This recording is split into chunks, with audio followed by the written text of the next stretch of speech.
د عبدالله او غني ترمنځ په څه معامله وشوه؟ عبدالله به څومره واک ولري او څه کاره به وي؟ د عبدالله او غني ترمنځ د تړون لوی ټکي څه دي؟ ګرانو لیدونکو السلام علیکم.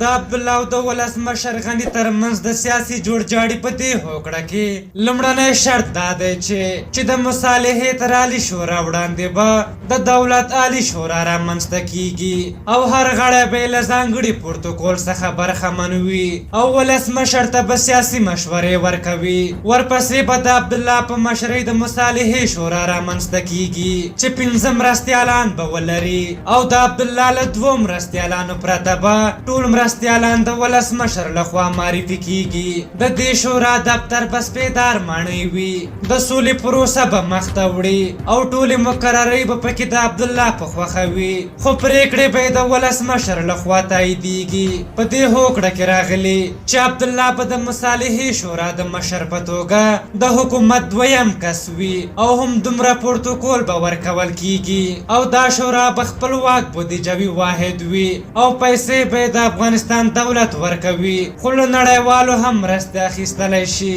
د هوکړې له مخې به جنرال دوستم ته مارشالي ورکول کیږي او د دولت د عالي شورا غړی به هم وي. همداراز به د عبدالله ټیم ته 50 سلنه وزارتونه ورکول کیږي او والیان به هم د یوې قاعدې له مخې مقرریږي، خو خپلواکو ادارو، سفارتونو او کونسلګریو کې به برخه نه لري او هغه کسان چې د عبدالله لخوا معرفي کیږي ولسمشر د لرې کولو او پوښتلو حق لري او د لرې کېدو په صورت کې به عبدالله بل کس معرفي کوي.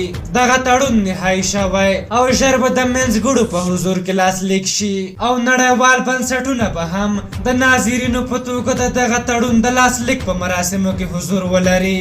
دا چې د دې تړون او د تیر ملي وحدت حکومت د تړون ترمنځ فرق په څه کې دی او چا ګټه کړې او چا تاوان، په بله ویډیو کې پرې غږیږو. په هر حال تاسو د دغې موضوع په هکله څه نظر لرئ؟ خپل نظرونه هم راته په کومنټ کې ولیکئ. که زموږ ویډیو مو خوښه شوې وي ضرور یې لایک کړئ. تر بلې ویډیو مو په لویه بخښونکي خدای سپارم. د الله په امان.